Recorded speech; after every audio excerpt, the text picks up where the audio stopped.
একজন বৃদ্ধ বাবা, সে কথা বলতে পারে না। 300 ফিট 5 নম্বর ব্রিজের নিচে কে বা কারা তাকে ফেলে রেখে চলে গেছে। এখানে আমরা একটি বালিশ দেখতে পাচ্ছি, একটি মাদুর দেখতে পাচ্ছি। বালিশটিও প্রায় নতুন। তো এখানকার একজন পথচারী আমাকে যেটি বলেছে, 3 থেকে 4 দিন হলো এই লোকটিকে এখানে দেখা যাচ্ছে। এই লোকটি এখানে শুয়ে থাকে এবং তাকে এখানকার যে পথচারী আছে তারা এখানে তাকে পানি এবং খাবার যেটা পারে দিয়ে যায়। এটা এই খাবারগুলো তাকে দিয়ে যায় এবং আমরা তার সঙ্গে কথা বলার চেষ্টা করেছিলাম।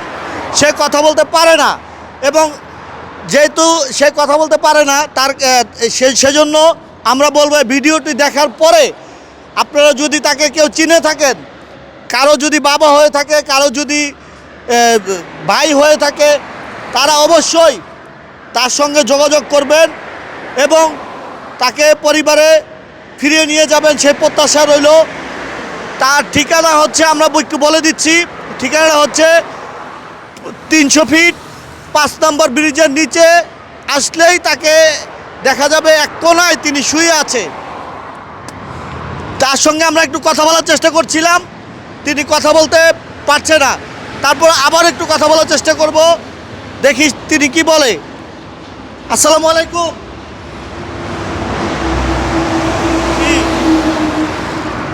আপনি কথা বলতে পারেন? বলেন আপনার নাম কি? হ্যাঁ, খাবেন খাবেন। আচ্ছা, এই যে এটা কি, এটা চিনেন? এটা কি কি এটা কি এটা কি এটা এটা চিনেন না? চিনেন না? হ্যাঁ, আচ্ছা, এই যে বোতলে কি আছে? কি আছে বোতলে? বলতে পারেন না? প্রিয় দর্শক, তিনি কথা বলতে পারছে না, আসলে মানসিক ভারসাম্যহীন হতে পারে। তো তাকে 3 থেকে 4 দিন যাবৎ এইখানে দেখা যাচ্ছে। এখানকার একজন পথচারী আমাকে ফোন দিয়ে বলেছে এই লোকটিকে হঠাৎ করে 3 থেকে 4 দিন হলো এখানে দেখা যাচ্ছে। তো যারা এই লোকটিকে চিনে থাকবেন, আজকে আমাদের ভিডিওর মাধ্যমে যদি কেউ তাকে চিনতে পারেন, যদি তার পরিবারের শনাক্ত করতে পারেন বা তার পরিবারের পরিচয় কেউ যদি দিতে পারেন, তার পরিবারে ফিরিয়ে নিতে পারেন, এটাই হচ্ছে আমাদের সার্থকতা। এটাই ভিডিওটা করার জন্য এটাই আমাদের সার্থকতা।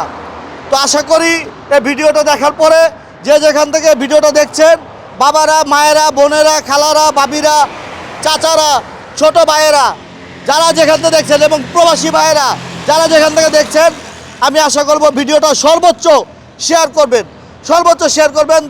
তিনি এই যে মানসিক ভারসাম্যহীন এবং কথা বলতে পারে না, খালি খাবার খুঁজতেছে, তো এই লোকটা যেন তার পরিবারে ফিরে যেতে পারে সেই প্রত্যাশা নিয়ে কিন্তু আমরা ভিডিওটি করছি।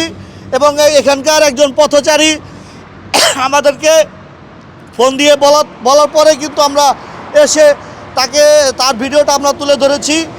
যদি তার পরিবারের কোনো লোকজন তাকে চিনে থাকেন এবং যদি তার পরিবারের লোকজন থেকে থাকে, অবশ্যই এই ভিডিওটা দেখার পরে তাকে পরিবারে ফিরিয়ে নিয়ে যাবেন সেই প্রত্যাশা রইল। পরিবারে কেউ আছে আপনার? কে আছে? ছেলে সন্তান আছে? হ্যাঁ,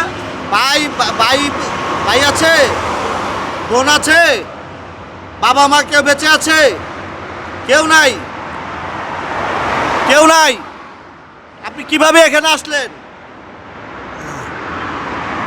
কিভাবে আসলেন এখানে? বলতে পারেন? বলতে পারেন না?